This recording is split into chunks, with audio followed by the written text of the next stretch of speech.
So, I'm a huge fan of vampires. I love the aesthetic, and I love how kinky the tension between the vampire and human protagonist can get. This should be no surprise if you've seen my channel at all. I love Owari no Seraph after all, which is basically the gay vampire anime.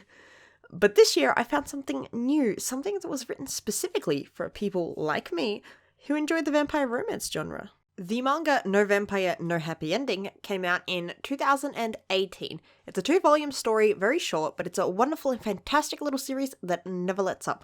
The protagonist, Arika, is a young girl working at her grandmother's cafe in a town with a historical vampire past.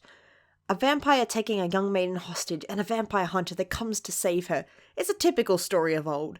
Most people in the current time believe it to be a legend, but Arika, obsessed with the idea of knowing more about the vampire, believes it to be true. She thinks the vampire could be misunderstood and that maybe the maiden went with him of her own accord.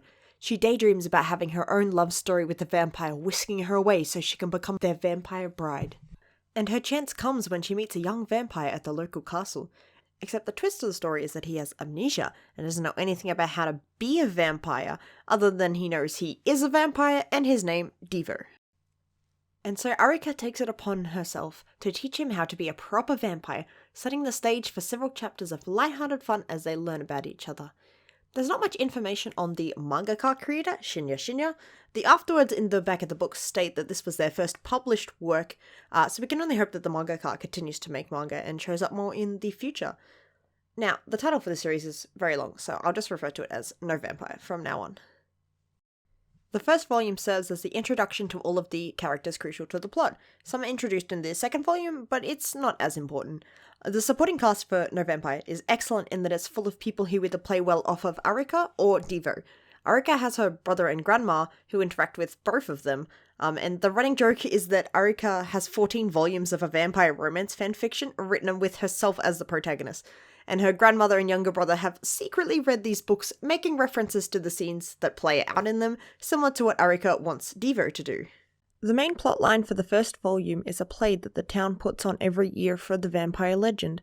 The lead actor gets hurt and can't continue acting, so she asks Devo to take her place, so Arika is desperately trying to get Devo to learn his lines. Meanwhile, 2 other characters show up with thematic perfection, a duo of vampire hunters, Sai and Novalis. They have their own thing going on. Sai is a Dhamphyr, half vampire, half human, but is disgusted by his vampire half and looks to his priest-like teacher, Novalis, to repent for being a monster. The legend of the town bleeds into all of the characters in the first volume, vampire hunters, a vampire and human relationship, and the fight between them, although Arika makes it more about forming a vampire-human coexistence than the more traditional victim of the vampire looking to escape. What makes this such an enjoyable story is how much it reads as a love letter to vampire romance stories. Most people think of Twilight when they think of vampire romance, but Twilight wasn't the first to do what it did, of course. It just popularized it in a period where most of that wasn't mainstream. It's the same as how Game of Thrones brought dark fantasy stories to the forefront of the mainstream, despite also not being the first ever dark fantasy story. I'm not saying things like Twilight wouldn't influence further works in the vampire romance genre, but it raised it up from a niche genre of story to a more common theme. In fact, as far as we know, Shinya Shinya could have drawn inspiration from Twilight, of Vampire Diaries, or even Supernatural, anything really. But regardless, you can really tell what Shinya Shinya wanted to share with the story. You could almost say the main character could be a reflection of their own desires, that Shinya Shinya is Arika, living out a fantasy of theirs. This is all speculation, of course. We don't know that much about the production of this little series, and I think this is a shame. Maybe one day the mangaka will have a Twitter or some social media to be able to share their experiences more in the future. But one thing that's clear is Shinya Shinya's love for vampire romance bleeding through into their work. The second volume serves to expand on everything the first volume introduced, but adds some extra stuff. On top of the drama with Sai and Novalis, a few new vampire characters show up, mostly to serve as a fun, colourful adventure for Arika and Devo to be involved in, but also to help teach Devo some things about being a vampire. They introduce a group of 4 women who turn out to all be vampires. The leader is a vampire princess, or claims to be, and their appearance serves to help tie up the story with Arika's desire for coexistence. The compact nature of a 2-volume series means each character and chapter must be purposeful and concise. Sai and Novalis exist to be the opposing force, but the vampire quadlet? The 4 vampires work to bring out Arika and Devo's own potentials.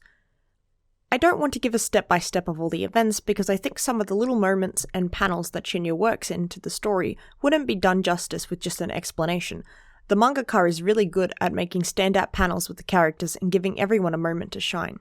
Not to mention just how gorgeous this manga is. The art style is beautiful, and I know I don't need to tell you just how much Devo really shines in this story. His character design is so aesthetically pleasing, especially during his introduction scene. The eye scenes are snappy and powerful, and Shinya really nails expression work with him. I remember being blown away with the artwork of the manga, wondering why I hadn't seen anything else from this person. Another reason I wish they had a social media to follow. This artist is amazing. But this is all we have for now, and for what we have, I think it's great. I hope you enjoyed listening to me ramble on about this wonderful manga.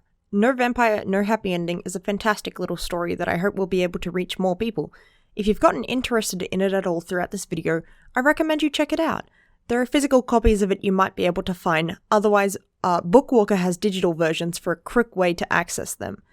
This unapologetic love letter to vampire romance deserves more love of its own, and what makes this, to me, a hidden gem. Thanks for watching.